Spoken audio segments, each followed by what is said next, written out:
हर एक परिवार की जिम्मेदारी एक मुखिया के ऊपर ही निर्भर होता है। अगर वह मुखिया अपने परिवार के लिए ही कोई ऐसा वृद्धि वाला कारण बन जाए तो उसका जो परिवार होता है हमेशा हमेशा के लिए तबाह भी हो जाता है।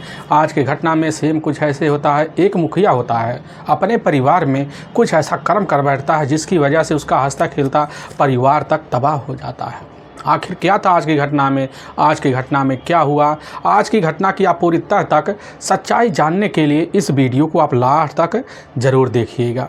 नमस्कार दोस्तों, मैं प्रदीप कुमार आपको इस टेढ़ी बात चैनल पे मैं स्वागत करता हूं। दोस्तों आज की यह जो सच्ची घटना है, यह घटना सुनाने से पहले मैं आपसे एक छोटा सा रिक्वेस्ट करना चाहता हूं, क्योंकि आप अगर इस चैनल पर नए आए हुए हैं, पहली बार आए हुए हैं, तो एक बार जाकर आप अपने इन्हीं प्यारे हाथों से आप इस चैनल को सब्सक्राइब ज़रूर कर लीजिएगा, ताकि आपकी वजह से यह वीडियो इम्पोर्टेंट होने के नाते आज काफ़ी लोगों तक पहुंचाया जा सके। और इसके लिए हम आपके तहे दिल से शुक्रगुजार रहेंगे। आज की यह जो सच्ची घटना है, यह घटना है उत्तर प्रदेश। और उत्तर प्रदेश का जाना माना शहर पड़ता है मुरादाबाद, और उसी का मझौला एक थाना लगता है, और ठीक उसी का एक लाइन पार पड़ता है, वहीं हनुमान नगर पड़ता है। यहीं के रहने वाले होते हैं वीरेंद्र कौशिक, अब जिसकी उम्र लगभग 51 साल के आसपास होता है। लेकिन वीरेंद्र कौशिक जो होते हैं, जो काट रोड पड़ता है, उसी रोड पर एक डॉक्टर का खुद का अपना क्लिनिक होता है। उसी पर गार्ड की नौकरी करने वाले यही होते हैं वीरेंद्र कौशिक ही, जिसकी वजह से उनके परिवार का खर्चा बड़े तौर तरीके से चल जाया करता था। उनके घर में उनकी अपनी पत्नी भी होती है रेखा, लेकिन उनके टोटल 3 बेटे होते हैं और एक बेटी होती है। जो सबसे बड़ा बेटा होता है दुष्यंत कौशिक, अब जिसकी उम्र लगभग वही 24 साल के आसपास होता है। उसकी अपनी पत्नी भी होती है दीपिका कौशिक। लेकिन दूसरे नंबर का जो बेटा होता है आशु, और सबसे छोटा बेटा होता है विमलेश। लेकिन दुष्यंत जो होता है वहीं पास तीर्थकार यूनिवर्सिटी के ही एक मेडिकल होता है, उसी में जाकर बोर्ड बॉय का काम किया करता था। उसके भी पारिवारिक खर्चा उसकी बदौलत चल जाया करता था।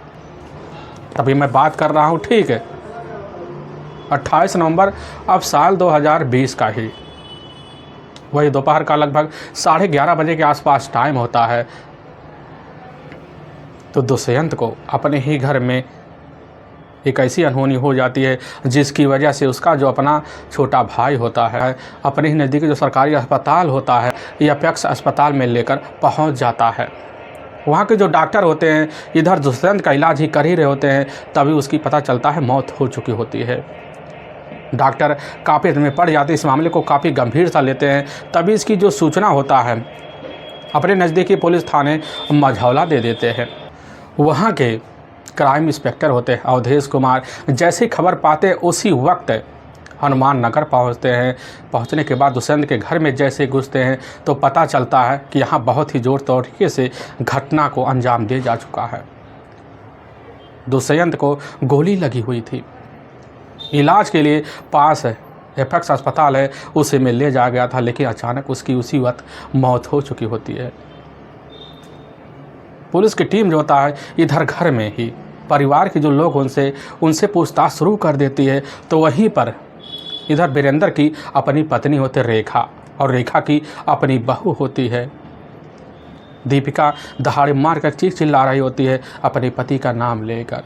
पुलिस की टीम जब रेखा से पूछताछ करती है तो यही पता चलता है कि ठीक उसी के सामने उसका जो अपना पति होता है वीरेंद्र ने ही अपने ही बेटे के ऊपर बेधड़क अपने हाथों से रिवाल्वर से गोली जो होता है वीरेंद्र के ऊपर दागी थी, जिसकी वजह से लहूलुहान अवस्था में वहीं दुष्यंत गिर गया होता है। पुलिस की टीम घटनास्थल जब निरीक्षण करती है, देखती जो फर्श होता है पूरी तरह से खून से लथपथ होता है। पुलिस की टीम मंजर को समझ जाती है। रेखा कहने लग जाती है कि साहब, हमारे जो अपने पति हैं वीरेंद्र ने पहले सबसे बिना सोचे समझे हमारे ऊपर एक पैर पर गोली दागी, लेकिन हमारे बेटे दुष्यंत ने हमारे को बचाने के लिए काफ़ी जो तरीके से कोशिश की, लेकिन हमारा जो अपना पति होता वीरेंद्र के ऊपर एकाएक टूट पड़ा। और वहीं पर इधर दीपिका भी होती कहने लग जाती है कि साहब, यह जो मामला है काफ़ी गंभीर है। लेकिन उसी वक्त इधर रेखा का अपना सबसे जो छोटा बेटा होता है अब विमलेश आकर खड़ा हो जाता है, तो एक पैंटी से अपने ही रिवॉल्वर निकालता है निकालने के बाद पुलिस के ऊपर टान देता है और मुस्कुरा पड़ता, कहने लग जाता है कि साहब हमने अपने बड़े भाई दुष्यंत का अपने ही रिवाल्वर से हत्या कर दी है।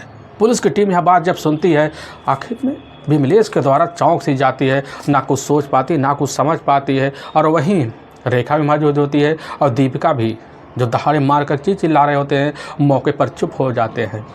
सिपाही वहां तुरंत आदेश देते हैं। आदेश देने के बाद रुमाल सहित पिस्तौल को अपने कब्जे में लेते हैं और तुरंत विमलेश को कब्जे में लेकर अपने ही नज़दीकी पुलिस थाने में भेज दिया जाता है।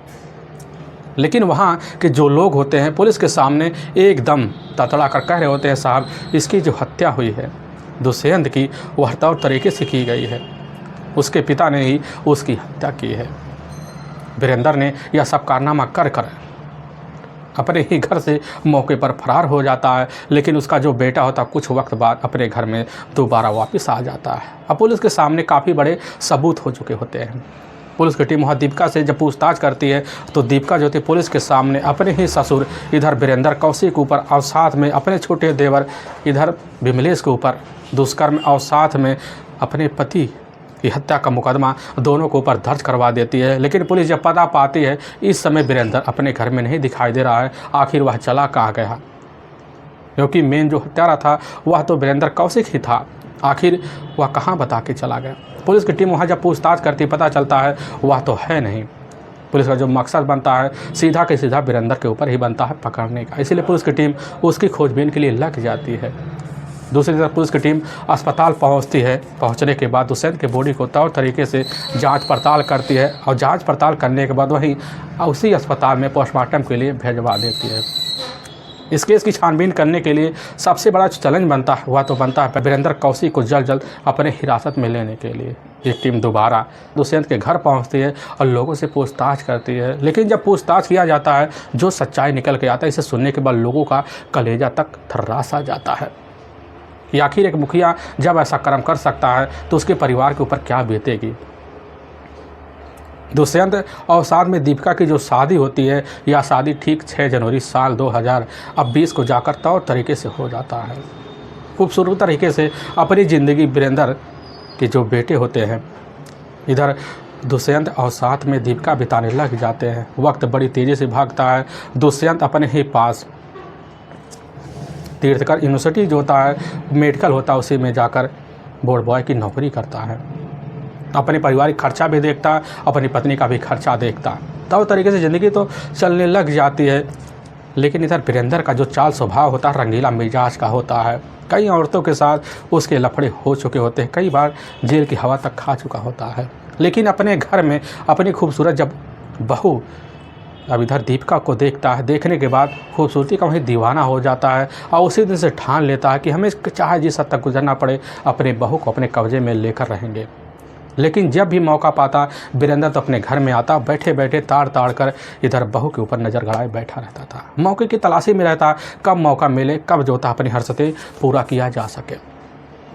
और तभी ठीक 26 नवंबर साल 2020 का ही दिन होता है। तो उसी दिन इधर आंसू और साथ में रेखा दोनों जो होते हैं अपने पास एक रिश्तेदार होते हैं, उन्हें क्या फंक्शन में शामिल होने के लिए अब चले जाते हैं। लेकिन उसी वक्त कोरोना काल की वजह से इधर दुष्यंत की जो ड्यूटी होती है रात के वक्त उसी अस्पताल में एक कोरोना काल के तौर पर लगा हुआ था।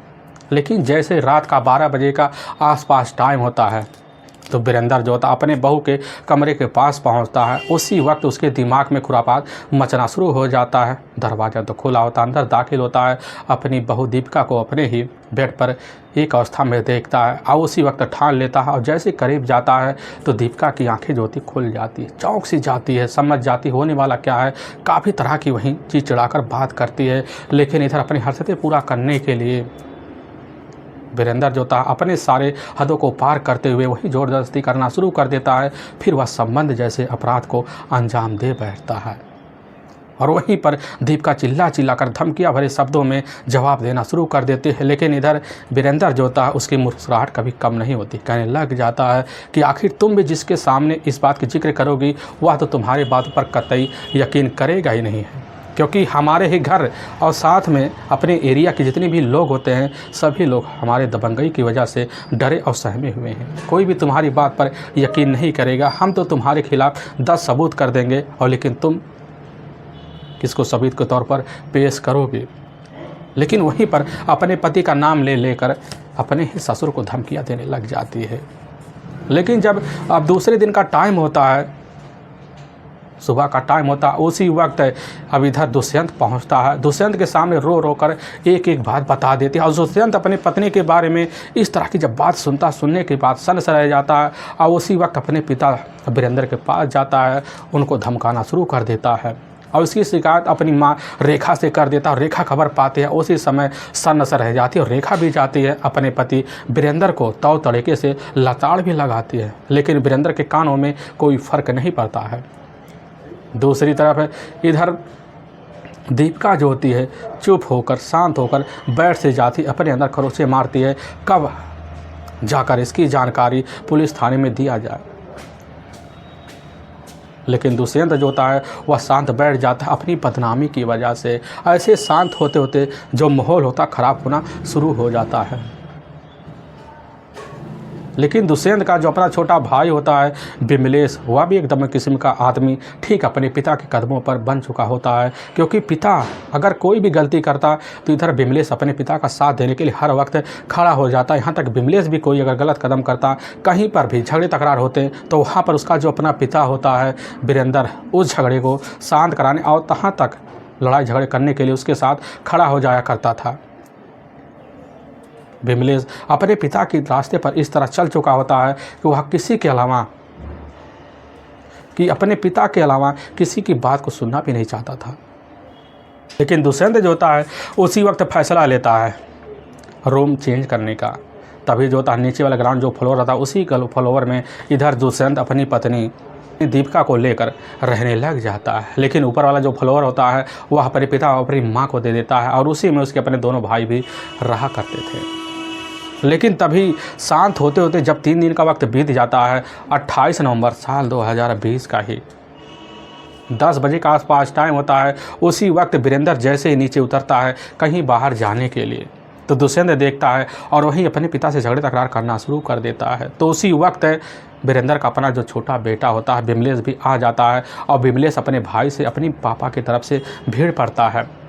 लेकिन दुष्यंत जो होता है उसी वक्त अपने पिता से काफ़ी तरह के झगड़े तकरार करना शुरू कर देता है। लेकिन इधर वीरेंद्र का जो दिमाग होता है फिर जाता है और अपने ही जेब से एक रिवॉल्वर निकालता है, एक के बाद एक गोली अपने बेटे दुष्यंत के ऊपर चला देता है और वही लहूलुहान अवस्था में चिल्ला कर गिर पड़ता है।